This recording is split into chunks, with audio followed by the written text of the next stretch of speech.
Assalamualaikum everyone and welcome back to my channel DPT Insights. And today we are going to discuss about the MMT, manual muscle testing. So let's get started. Okay, now let's move towards the introduction. Manual muscle testing is used to determine the extent and degree of muscular weakness resulting from disease, injury or disuse. Manual muscle testing basically एक test होता है जो कि degree and extent of muscular weakness को result करने के लिए किया जाता है, जो कि किसी भी डिजीज, इंजरी और डिसयूज की वजह से हो सकती है. The records obtained from these tests provides a base for planning therapeutic procedure and periodic testing.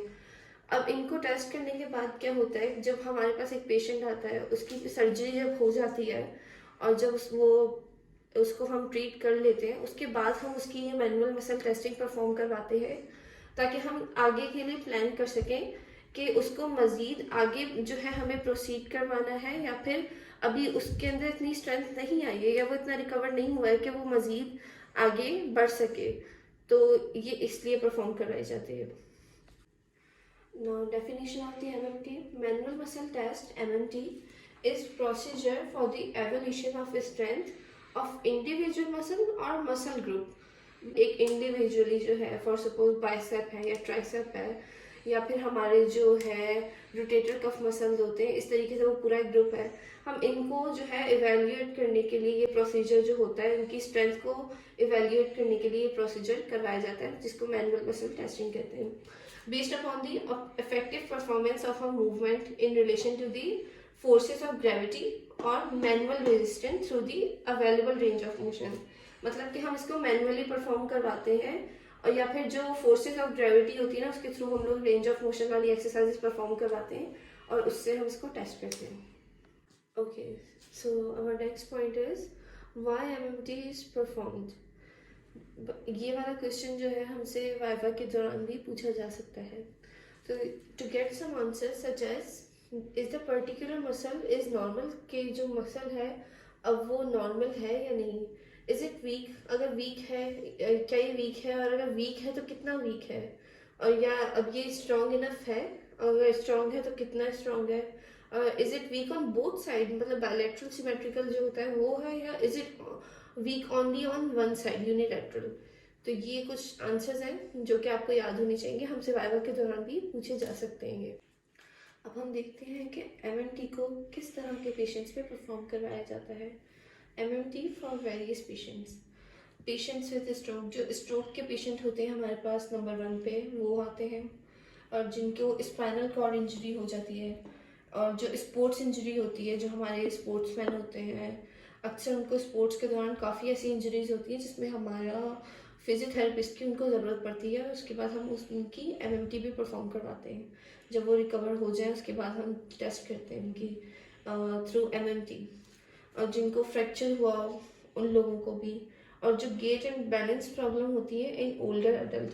अब गेट साइकिल जो होती है ये हमारी फर्स्ट सेमेस्टर के स्टूडेंट्स को तो ये बात अभी पता नहीं होगी क्योंकि उनके कोर्स में ऐड नहीं है, और सेकेंड सेमेस्टर के स्टूडेंट्स अगर देख रहे हैं तो उनको पता होगा कि गेट साइकिल जो होती है उसका जो इश्यू होता है ना, और जो बैलेंस करना एक जो पूरी साइकिल होती है उसके जो प्रॉब्लम्स होते हैं ओल्डर एडल्ट्स में ज़्यादा होते हैं.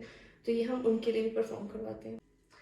अब मेडिकल रिसर्च काउंसिल ने ये स्केल बनाया है जिसमें हमें एमएमटी के ग्रेड्स और उनकी एक्सप्लेनेशंस दी गई हैं. अब जो हमारा सबसे पहला ग्रेड होता है 0. इसके जो पेशेंट्स होते हैं ना, ये बहुत रेयर केसेस होते हैं. इसमें बिल्कुल मतलब लिखा है ना, नो कॉन्ट्रैक्शन भी नहीं होती मसल के अंदर बिल्कुल भी, तो मूवमेंट तो बहुत ही दूर की बात है. फिर उसके बाद आता है 1 ट्रेस. इसके अंदर प्रोफेस कॉन्ट्रैक्शन तो फील होती है हमें, लेकिन मूवमेंट तब भी जो है पेशेंट को करने में प्रॉब्लम हो रही होती है, मतलब उससे नहीं हो पाती है. और फिर उसके बाद आता है 2. इसमें पुअर होता है, मतलब फुल रेंज ऑफ मोशन और ग्रेविटी एलिमिनेट होना स्टार्ट होती है थोड़ी सी. और 3rd जो होता है ना, ये होता है हमारा मेन जो ग्रेड है इन सब में, वो मैं आपको बताती हूँ आगे चल के. फेयर होता है, इसमें full range of motion against gravity, मतलब ग्रेविटी के अगेंस्ट जो है वो मूवमेंट होना स्टार्ट हो जाती है. फोर्थ ग्रेड जो होता है वो गुड होता है, फुल रेंज ऑफ मोशन होती है, अगेंस्ट ग्रेविटी भी जाती है, और लेकिन रेजिस्टेंस जो है हम तब भी कम अप्लाई करते हैं, ठीक है। 5 जो है वो बिल्कुल नॉर्मल होता है, फुल रेंज ऑफ मोशन और जो है अगेंस्ट ग्रेविटी और मैक्सिमम रेजिस्टेंस, लेकिन हम इसमें अप्लाई कर सकते हैं। और ये जो थर्ड पॉइंट था ये क्यों इम्पोर्टेंट था, वो इसलिए कि जब भी कोई पेशेंट आता है, जैसे मैंने आपको स्टार्टिंग में बताया कि आफ्टर जो सर्जरी या ट्रीटमेंट पेशेंट आता है, तो हम ये जो अब इस स्केल के थ्रू ये वाले ग्रेड्स जो है इनमें से ग्रेड 3 से हम लोग स्टार्ट लेते हैं चेक करने के लिए कि हमें मज़ीद जो है आगे प्रोसीड करना है या उसको अभी थोड़ा सा और पीछे लेकर जाना है, मतलब पेशेंट के अंदर भी इसकी स्ट्रेंथ आ गई है कि वो आगे बढ़ सकता है, या फिर अभी उसके अंदर इतनी वो जो स्ट्रेंथ है वो नहीं आई है। अब प्रिकॉशंस जो है as a physiotherapist, as a doctor, हमें क्या क्या प्रिकॉशंस जो हैं उनको अप्लाई करना चाहिए। एक तो ये कि हमें do not harm, B gentle, मतलब हमें बहुत जेंटली पेशेंट को जो है ट्रीट करना पड़ता है, उससे बात करना, उसको कंफर्टेबल फील करवाना पेशेंट को, और उसके पेन का ख्याल रखते हुए जो है हमें उस रेजिस्टेंस को अप्लाई करना है।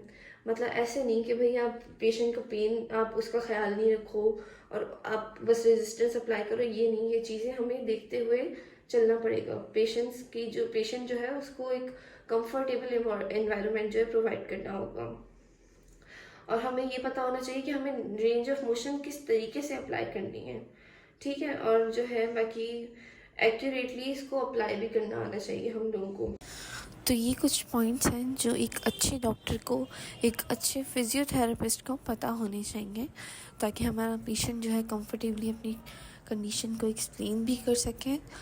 और that's it, thank you so much. और मुझे अपनी दुआओं में याद रखें, अपना बहुत सारा ख्याल रखें, मेरे चैनल को सब्सक्राइब करना मत भूलें, और कमेंट सेक्शन में मुझे ज़रूर बताइएगा कि आपको मेरी वीडियो कैसी लगी। Thank you.